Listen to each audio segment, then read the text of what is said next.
Good evening. स्वागत है आप सभी का अपने यूट्यूब चैनल टीएमसी नॉलेज में। आज हम लोग देखेंगे प्रथम प्राथमिक शिक्षक परीक्षा 1993 के द्वितीय पाली के ग्रुप सी का प्रश्न पत्र और उसका हल। इसके पूर्व के वीडियो में हमने आपको बताया था कि प्राथमिक शिक्षक प्रारंभिक परीक्षा जो 1993 में हुई थी उसका प्रथम पाली का पेपर था और वो ग्रुप ए का क्वेश्चन था। आज द्वितीय पाली के ग्रुप सी का प्रश्न हम लोग देखेंगे। आइए शुरू करते हैं। इसमें सबसे पहला जो खंड है वो इतिहास का है और इसमें इतिहास से कुल 27 प्रश्न हैं। तो आइए आज उसे देखते हैं। पहला प्रश्न है ये देखिए पहला प्रश्न आपके सामने है कि मध्यकाल यूरोप में धर्म युद्ध किनके विरुद्ध चलाए गए। पहला प्रश्न है कि मध्यकालीन यूरोप में धर्म युद्ध किनके विरुद्ध चलाए गए। ऑप्शन है तुर्क, यूनानी, रोमन या स्पार्टन। तो मध्यकालीन यूरोप में धर्म युद्ध जो चला था वो तुर्कों के खिलाफ हुआ था, यानी कि इसका सही ऑप्शन है तुर्क, यानी कि इसका ऑप्शन ए सही है, तुर्क। अगला प्रश्न है तंजौर में प्रसिद्ध बृहदेश्वर मंदिर का निर्माण किस चोल राजा ने करवाया था। कारिकुल चोल, कुलुथुगन राजा या फिर राजेंद्र चोल। तो तंजौर में प्रसिद्ध जो बृहदेश्वर का मंदिर है उसका निर्माण कराया था चोल शासक ने कराया था और उसका नाम था राज राजा, यानी कि इसमें ऑप्शन सी सही है, राज राजा। तीसरा प्रश्न है जापान ने 1905 में किस शक्तिशाली देश को पराजित किया था। ऑप्शन है ब्रिटेन, रूस, जर्मनी या फिर तुर्की। तो 1905 में जापान ने जो है कि वो रसिया को पराजित किया था, यानी कि इस तरीके से इसका ऑप्शन बी सही है।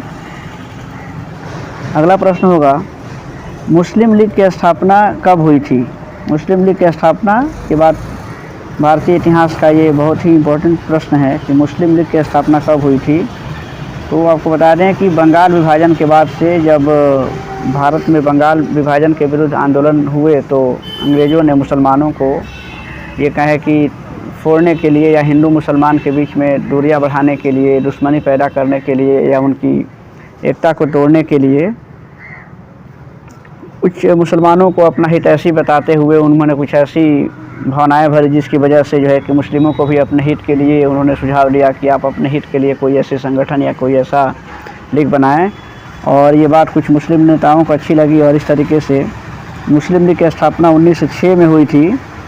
ये बांग्लादेश के ढाका में इसकी स्थापना हुई थी समीमुल्लाह के नेतृत्व में।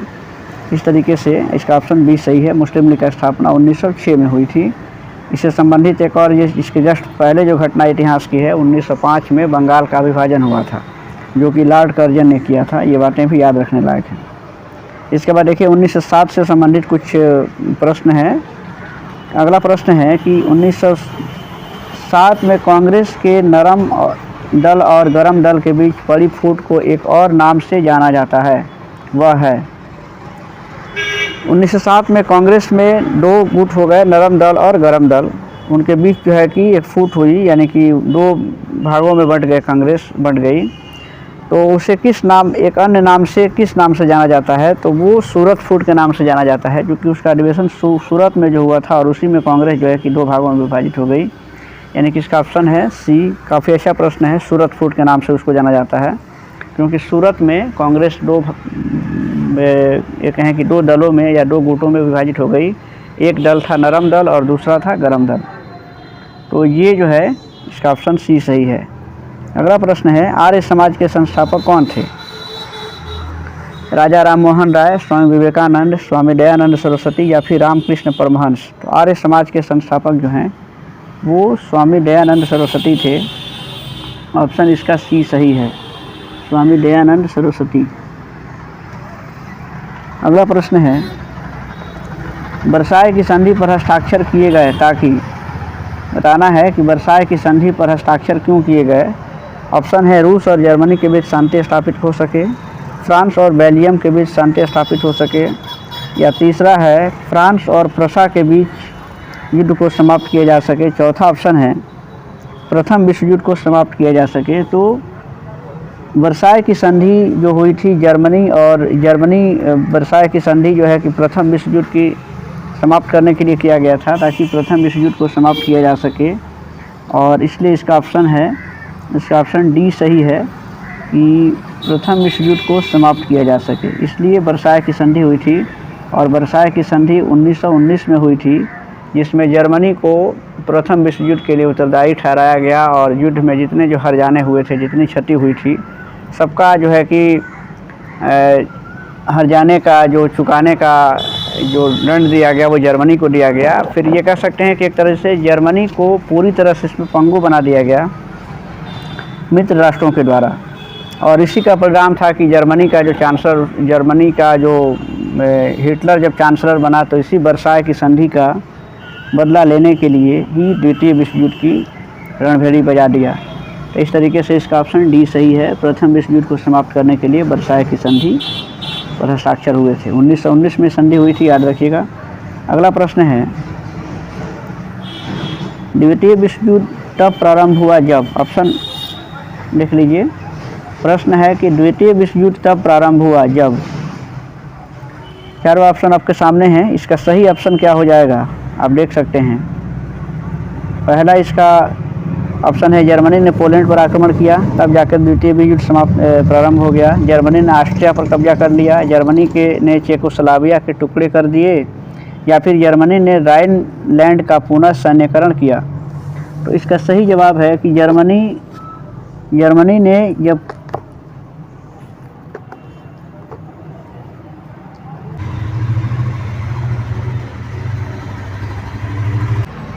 आठवें प्रश्न को आइए एक बार फिर से देख लेते हैं। द्वितीय विश्व युद्ध तब प्रारंभ हुआ जब, इसका सही ऑप्शन है कि जर्मनी ने पोलैंड पर आक्रमण किया, और तब जाकर के द्वितीय विश्व युद्ध शुरू हो गया। द्वितीय विश्व युद्ध 1939 से 1945 तक चला था, यानी कि लगातार 6 सालों तक ये युद्ध चला था। जबकि पहला जो विश्व युद्ध था 1914 से लेकर के 1918 तक चला था। और चूँकि जर्मनी ने पोलैंड पर आक्रमण किया, और चूँकि पोलैंड एक छोटा सा देश था, और उस समय से द्वितीय विश्व युद्ध शुरू हो गया। अगला प्रश्न है कि शीत युद्ध मूल रूप से जिनके बीच संघर्ष था वे थे।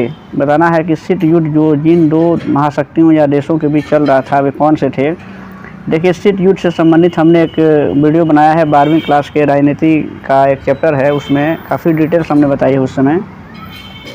शीत युद्ध जो है कि वो संयुक्त राज्य अमेरिका और सोवियत संघ, ये दो महाशक्तियाँ थी, और उन्हीं दोनों महाशक्तियों के बीच एक तनाव का दौर था। क्योंकि शीत युद्ध का मतलब ही होता है कि जब दो देशों के बीच में या दो शक्तियों के बीच में तनाव की स्थिति कायम हो जाती है, यानी कि इसमें प्रत्यक्ष रूप से कोई युद्ध नहीं होता है, बल्कि दो महाशक्तियों या दो देशों के बीच में तनाव की स्थिति रहती है, जिसमें प्रत्येक देश दूसरे देश को दबाने का या नीच दिखाने का प्रयास करता है। इस तरीके से इसका ऑप्शन डी सही है, संयुक्त राज्य अमेरिका और सोवियत संघ। उस समय यह विश्व की दो महाशक्तियाँ थी, या फिर ये कह सकते हैं कि संयुक्त राज्य अमेरिका और सोवियत संघ, इन दोनों महाशक्तियों के इर्द गिर्द पूरा विश्व घूम रहा था। यानी कि विश्व की ये दो महाशक्तियाँ थी, और उनके बीच में काफ़ी तनाव थे, और इस वजह से शीत युद्ध का दौर चल रहा था। अगला प्रश्न है माई एक्सपेरिमेंट्स विद ट्रूथ। ये ट्रूथ लिखा हुआ है, लेकिन ट्रूथ है सही। My experiments with the truth किसने लिखी थी? तो ये लिखा था महात्मा गांधी ने, यानी कि ये महात्मा गांधी की कृति है। इसका सही ऑप्शन है सी, महात्मा गांधी। महात्मा गांधी की और भी रचनाएं हैं, जैसे यंग इंडिया है, हरिजन है, हिंद स्वराज है, और ये है माई एक्सपीरियंस विथ ट्रुथ। तो ये जो है कि महात्मा गांधी की रचना है, यानी कि इसका ऑप्शन सी सही है। अगला प्रश्न है, सिख गुरु तेग बहादुर को किसने मृत्युदंड दिलवाया? ऑप्शन है हुमायूं, शाहजहां, औरंगजेब या फिर बहादुर शाह। प्रश्न फिर से देख लीजिए, सिख गुरु तेग बहादुर को किसने मृत्युदंड दिलवाया था? तो इसका सही जो जवाब है वो औरंगजेब ने दिलाया था, यानी कि इसका ऑप्शन सी सही है। अगला प्रश्न है, अग्नि का आविष्कार किस काल में हुआ था? पूरा पाषाण काल, नव पाषाण काल, मध्य पाषाण काल या फिर ताम्र पाषाण काल? तो जो सही ऑप्शन है, अग्नि का आविष्कार किस काल में हुआ?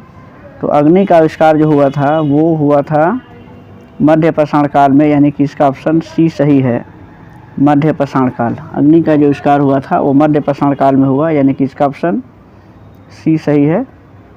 अगला प्रश्न होगा नील नदी के देवता को किस नाम से पुकारा जाता था? ऑप्शन है र, अमनरा, अमन या फिर ओरिसिस। तो नील नदी के देवता को किस नाम से पुकारा जाता था? तो इसका सही जवाब है ओरिसिस के नाम से जाना जाता था। इसका ऑप्शन डी सही है। अगला प्रश्न है, प्राचीन समय में कौन लोग अपने देश को संसार का केंद्रीय राज्य कहते थे? भारतीय, मिस्रवासी या फिर यूनानी लोग थे या फिर चीनवासी थे, चीन के जो लोग थे। तो प्राचीन समय में कौन से लोग अपने देश को संसार का केंद्रीय राज्य कहते थे? तो इसका सही ऑप्शन है यूनानी जो होते थे वो अपने देश को संसार का केंद्रीय राज्य कहते थे। इसका ऑप्शन सी सही है। अगला प्रश्न है, कवि होरेस किस प्राचीन देश का निवासी था? कवि होरेस जो थे वो किस प्राचीन देश के निवासी थे? ऑप्शन है रोम, स्पार्टा, ग्रीस या फिर ट्रॉय। इसका ऑप्शन है, सही ऑप्शन है सी, ग्रीस के वो निवासी थे। अगला है, प्रसिद्ध मैग्ना कार्टा पर इंग्लैंड के किस राजा ने हस्ताक्षर किए थे? एडवर्ड द्वितीय, हेनरी सप्तम, किंग जॉन या फिर जेम्स द्वितीय। तो प्रसिद्ध मैग्ना कार्टा जो था इंग्लैंड के, वो उस पर किंग जॉन का हस्ताक्षर हुआ था, यानी कि ऑप्शन इसका सी सही है। अगला प्रश्न है, संयुक्त राज्य के किस राष्ट्रपति को दास प्रथा उन्मूलन का श्रेय दिया जाता है? George Washington, Abraham Lincoln, Theodore Roosevelt या फिर जॉन कैनेडी। तो इसका ऑप्शन है अब्राहम लिंकन संयुक्त राष्ट्र के राष्ट्रपति हुए और उन्होंने दास प्रथा का उन्मूलन किया। इस तरह से इसका ऑप्शन सही है अब्राहम लिंकन, यानी कि बी। अगला प्रश्न है, सन 1899 से 1902 में जो लड़े गए बोअर युद्ध के दो पक्ष कौन थे? बोअर युद्ध यानी कि इन दो देशों के बीच में लड़ा गया था। तो ये देखिए, इसका ऑप्शन है इंग्लैंड और हॉलैंड, इंग्लैंड और फ्रांस, फ्रांस और हॉलैंड या फिर जर्मनी और इंग्लैंड। तो इसका सही जवाब है कि बोअर युद्ध जो हुआ था इंग्लैंड और हॉलैंड के बीच में हुआ था, यानी कि इसका ऑप्शन ए सही है, इंग्लैंड और हॉलैंड। अगला प्रश्न है, सन 1917 की क्रांति के पूर्व रूस का अंतिम सम्राट कौन था? 1917 में रूस में जो क्रांति हुई थी, तो क्रांति से पूर्व रूस में किसका शासन चल रहा था, यानी कि रूस का शासक उस समय कौन था, ये बताना है। जार निकोलस प्रथम, जार अलेक्जेंडर, जार पीटर महान या फिर जार निकोलस द्वितीय। उस समय देखिए जार सभी नामों में है, तो उस समय ये पता होगा आपको कि रूस के जो शासक होते थे उनको जार के नाम से जाना जाता था, रूस के जो सम्राट होते थे। तो इसमें बताना है कि क्रांति से पूर्व रूस का अंतिम सम्राट कौन था। तो इसका सही ऑप्शन है क्रांति से पूर्व रूस का जो सम्राट था जार निकोलस द्वितीय था, यानी कि इसका ऑप्शन हो जाएगा डी। अगला प्रश्न देखते हैं। अगला प्रश्न है, मैन कैम्प का लेखक कौन था? Adolf Hitler, Karl Marx, Lenin या फिर मुसोलिनी। तो मैन कैम्प का जो लेखक था वो था एडोल्फ हिटलर, यानी कि इसका ऑप्शन ये सही हो जाएगा। अगला प्रश्न है, ब्रिटिश संसद में निर्वाचित होने वाले पहले भारतीय कौन थे? एम.जी. राणा डे, गोपाल कृष्ण गोखले, दादा भाई नौरोजी या फिर बाल गंगाधर तिलक। तो ब्रिटिश संसद में निर्वाचित होने वाले जो पहले भारतीय थे वो थे दादा भाई नौरोजी, यानी कि इसका ऑप्शन सी हो जाएगा। अगला प्रश्न है, जालियांवाला बाग में निर्दोष लोगों पर गोलियां चलाने का आदेश किसने दिया था? जालियांवाला बाग, आप जानते हैं कि 13 अप्रैल 1919 को ये घटना हुई थी और उसे पूरा देश हिल चुका था, क्योंकि उस समय रॉलेट एक्ट के विरोध में जब सभाएं हो रही थी या फिर हड़ताल चल रहे थे, उसमें सत्यपाल किचलू और समेत 2 नेताओं को जब गिरफ्तार किया गया तो ये आंदोलन काफ़ी उग्र हो गया और उसी के उनकी गिरफ्तारी के खिलाफ में जालियांवाला बाग, पंजाब के अमृतसर में जो एक बाग था उसमें भारतीयों की सभा हो रही थी और उस पर जनरल डायर जो है कि उसने अपने सैनिकों से निहत्थे लोगों पर गोलियां चलाने का आदेश दिया था। इसका ऑप्शन सी सही है, जनरल डायर। अगला प्रश्न है, कांग्रेस सोशलिस्ट पार्टी के प्रमुख संस्थापक कौन थे? गोविंद बल्लभ पंत, जयप्रकाश नारायण, रफ़ी अहमद किदवई या फिर रविशंकर शुक्ल। कांग्रेस सोशलिस्ट पार्टी का एक प्रमुख संस्थापक बताना है। इसका सही जवाब हो जाएगा जयप्रकाश नारायण, ये इसका ऑप्शन बी सही है। अगला प्रश्न है, भारत का विभाजन जिस योजना की स्वीकृति पर हुआ था वह थी? भारत का विभाजन जो हुआ था वो किस योजना की स्वीकृति पर हुआ था? तो ये माउंटबेटन योजना यानी कि लॉर्ड माउंटबेटन उस समय भारत के वायसराय थे और उन्होंने उनके ही शासनकाल में या उन्होंने एक योजना जो बनाई थी, क्योंकि माउंटबेटन योजना इसलिए ही बनाई गई थी ताकि भारत और पाकिस्तान का विभाजन हो सके। इस तरह से इसका ऑप्शन डी सही है, माउंटबेटन योजना।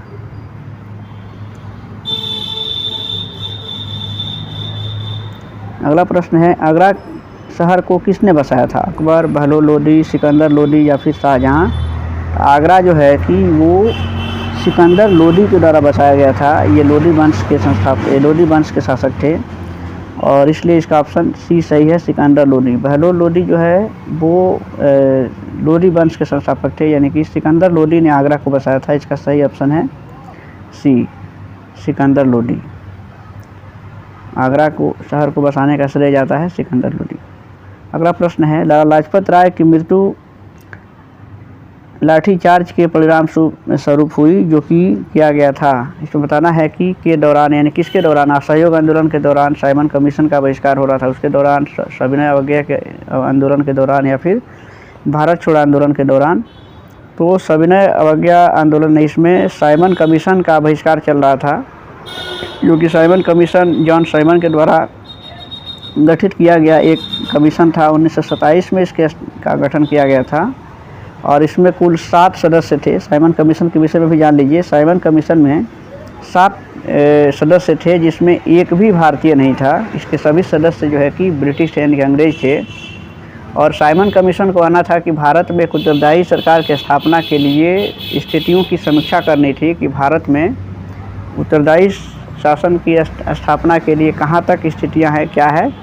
तो इसमें चूँकि भारतीयों को ये लगा कि भारत में कैसे शासन चाहिए या भारत की स्थिति क्या है, इसका तय जो है कि ये अंग्रेज तय करेंगे और इसके लिए भारतीयों में काफ़ी आक्रोश था साइमन कमीशन को लेकर के। और जब साइमन कमीशन 3 फरवरी और 1928 को जब मुंबई पहुंचा, यानी कि जब भारत आया, तो पूरे भारतवासियों ने इसका पुरजोर विरोध किया और इसके विरोध में काले झंडे दिखाए गए, जगह जगह काफ़ी प्रदर्शन हुए और साइमन वापस जाओ के नारे लगाए गए।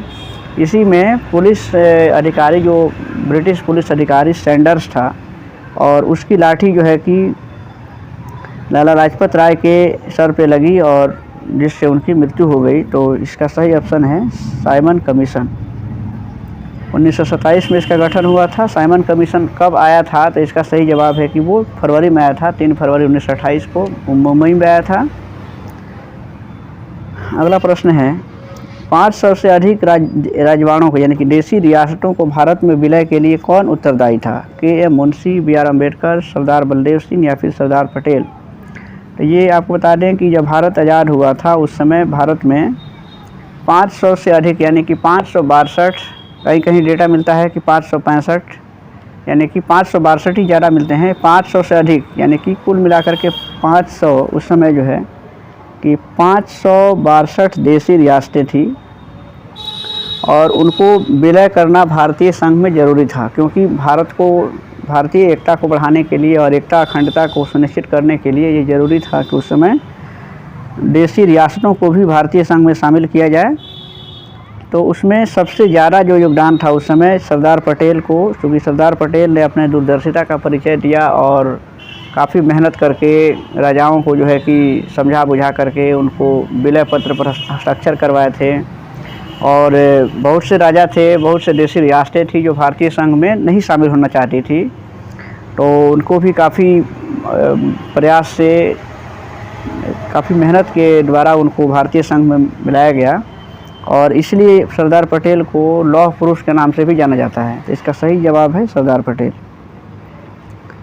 अगला प्रश्न देखते हैं। देखिए, अगला प्रश्न भूगोल का है। तो भूगोल का प्रश्न है, एक बात इसमें मैं बताना चाहूँगा कि क्योंकि ये जो प्रश्न हैं वो 1993 के हैं, तो जाहिर सी बात है कि जानते हैं कि भूगोल में बहुत से जो भौगोलिक जो क्षेत्र हैं, भौगोलिक जो रिकॉर्ड हैं वो बदलते रहते हैं। तो ये जो प्रश्न है ये 1993 के हैं और उस समय चूँकि 1991 या 2001 की जनगणना के अनुसार ये सब कुछ प्रश्न पूछे 1991 के जनगणना के अनुसार होंगे। तो जाहिर सी बात है कि और आज के संदर्भ में, चूँकि आज हम लोग 2023 में चल रहे हैं, तो आज भूगोल के कुछ जो प्रश्न होंगे जो आंकड़ों से संबंधित हैं, तो उसमें थोड़ी सी ये हो सकता है, उलटफेर हो सकता है, तो आप इसको ये क्वेश्चन का टाइप देख लीजिए। हो सकता है कि उसके अनुसार वो जो आंसर है मैं बताऊंगा, कोशिश करूंगा कि जो आज के संदर्भ में जो सही आंकड़ा क्या है, लेकिन सभी प्रश्नों का चूँकि आंकड़ा मिल पाना संभव नहीं है, इसलिए आप इसको ज़्यादा ध्यान रखिएगा। भूगोल का पहला प्रश्न है कि किस राज्य की जनसंख्या सबसे अधिक है? बिहार, महाराष्ट्र, मध्य प्रदेश, उत्तर प्रदेश। तो भारतीय राज्यों में अगर सबसे अधिक जनसंख्या की बात करें तो यूपी की जनसंख्या सबसे अधिक है। सबसे ज़्यादा यूपी का है, उसके बाद से महाराष्ट्र है, तीसरे नंबर पे बिहार है। तो इस तरीके से उस समय भी और आज ये सबसे ज़्यादा जो जनसंख्या है भारत में वो यूपी का है, यानी कि उत्तर प्रदेश का है।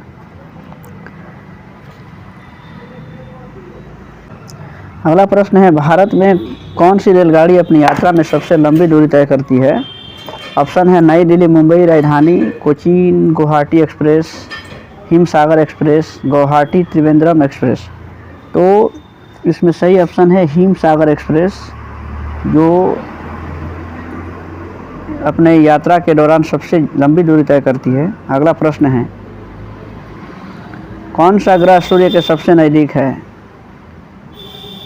सूर्य के सबसे नज़दीक ग्रह बताना है, शुक्र, बुध, मंगल या फिर शनि। तो सूर्य के अनुसार देखिए ग्रहों का जो क्रम है सूर्य से दूरी के अनुसार अलग है, उनका आकार के अनुसार उनका क्रम अलग होता है। तो अगर देखा जाए कि सूर्य के सबसे नज़दीक जो ग्रह हैं, तो सूर्य के सबसे नज़दीक ग्रह जो है कि बुध है, इसलिए इसका ऑप्शन बी सही है। अगला प्रश्न है, नदी के बहाव की दिशा में परिवर्तन के कारण बनी हुई झील को क्या कहते हैं? ऑप्शन है लैंगून झील, प्लाया झील, घाटी झील या फिर गोखुर झील। तो नदी के बहाव की दिशा में परिवर्तन के कारण जो झील का निर्माण होता है उसे गोखुर झील के नाम से जाना जाता है, यानी कि इसका ऑप्शन डी सही है। गोखुर झील यानी कि जिसका जो आकार है, जो गाय के जो पैरों का, यानी कि खुर जो उसको बोलते हैं, गोखुर यानी कि गायों के पैर के जैसा वो उसका निशान हो जाता है। अगला प्रश्न है कि केसर का सबसे अधिक उत्पादन किस राज्य में होता है? हिमाचल प्रदेश, जम्मू कश्मीर, कर्नाटका या फिर केरल। जैसे इस तरह के जो प्रश्न हैं कि अगर उत्पादन से संबंधित जो कि चावल का उत्पादन, केसर का उत्पादन, तो ये कुछ भौगोलिक चीज़ें हैं और इसका समय के साथ ये जो राज्यों का उत्पादन की जो क्षमता है या फिर जो भौगोलिक परिवर्तन के कारण ये चेंज होते रहते हैं। ऐसा ही प्रश्नों को कह रहा था कि डेटा में कुछ अंतर हो सकता है वर्तमान से। देखिए इसका केसर का सबसे अधिक उत्पादन किस राज्य में होता है? तो हिमाचल प्रदेश, जम्मू कश्मीर, कर्नाटका या फिर केरल। इसमें सबसे ये जो इसका सही जवाब है वो जम्मू कश्मीर है, यानी कि जम्मू कश्मीर केसर उत्पादन सबसे ज़्यादा करता है। अगला प्रश्न है कि तुंगभद्रा नदी परियोजना किस राज्य में स्थित है? आंध्र प्रदेश, कर्नाटका, महाराष्ट्र या फिर तमिलनाडु। तुंगभद्रा नदी परियोजना किस राज्य में है? तो ये है आंध्र प्रदेश में, यानी कि इसका ऑप्शन सही जवाब है इसका Andhra Pradesh, option A. Diesel locomotive कारखाना कहाँ पर स्थित है? चितरंजन, पेरम्बूर, वाराणसी या फिर कपूरथला। तो इसका सही जवाब है कि डीजल लोकोमोटिव जो कारखाना है वो वाराणसी इसका सही जवाब है, यानी कि इसका ऑप्शन सी सही है। अगला प्रश्न है, किस देश में टीन का सबसे अधिक उत्पादन होता है? ऑस्ट्रेलिया, ब्राज़ील, मलेशिया या फिर थाईलैंड। तो टीन का सबसे ज़्यादा जो उत्पादन होता है वो मलेशिया में होता है, यानी कि इसका ऑप्शन सी सही है। उड़ीसा की राजधानी कहाँ है? अगला प्रश्न है, उड़ीसा की राजधानी भुवनेश्वर है। देखिए उड़ीसा का नाम आज बदल गया है, वर्तमान में उसको ओडिशा के नाम से जाना जा रहा है। उड़ीसा नहीं, ओडिशा हो गया है, यानी कि ओडिशा, इसको ओ से लिखा जा रहा है, ओडिशा है। असम का नाम अब असम हो गया है, बेंगलोर का नाम बेंगालुरु हो गया है, यानी कि बहुत से राज्यों के नाम भी चेंज हुए हैं। ऐसे उड़ीसा की राजधानी भुवनेश्वर है, इसका सही जवाब सी है। अगला प्रश्न देखते हैं, आंध्र प्रदेश की राजकीय भाषा क्या है? कन्नड़, मलयालम, तमिल या फिर तेलुगु। तो आंध्र प्रदेश की जो राजकीय भाषा है वो है तेलुगु है, यानी कि ये इसका सही जवाब डी है। और अगला प्रश्न है, भारत में सबसे लंबी नदी कौन सी है? तो भारत की जो सबसे लंबी नदी है तो ये है, भारत की सबसे लंबी नदी गंगा है। लेकिन अगर हम बात करें कि जो गंगा के विषय में आप जानते हैं कि गंगा का जो उद्गम स्थल है गंगोत्री के पास जो हिमानी है, गोमुख हिमानी से निकलती है गंगा और ये बंगाल की खाड़ी में गिरती है।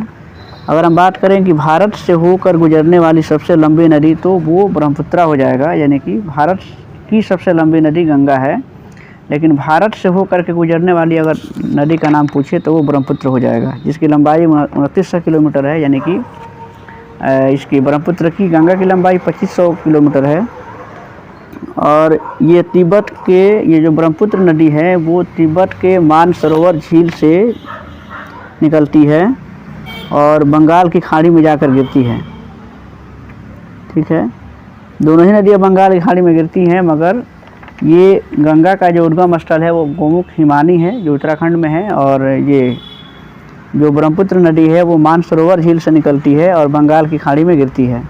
और ब्रह्मपुत्र नदी को तिब्बत में साम्पू के नाम से जानते हैं, साम्पू, और असम में उसे दिहांग के नाम से जाना जाता है, दिहांग। यानी कि असम में कि ये जो नदी है ब्रह्मपुत्र उसे दिहांग के नाम से जानते हैं और तिब्बत में उसे साम्पू के नाम से जाना जाता है, सांगपू या साम्पू। तो ये इसका सही जवाब, ऐसे इस प्रश्न का सही जवाब हो जाएगा कि भारत में सबसे लंबी नदी तो ये है गंगा।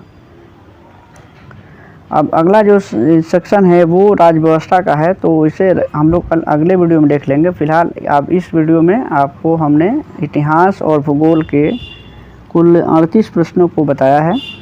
तो अब राज्य व्यवस्था या और जो कुछ मिसलेनियस जो प्रश्न है, राज्य व्यवस्था, अर्थव्यवस्था और मिसलेनियस जो है यानी विविध जो प्रश्न हैं उसको नेक्स्ट वीडियो में अपलोड कर दिया जाएगा।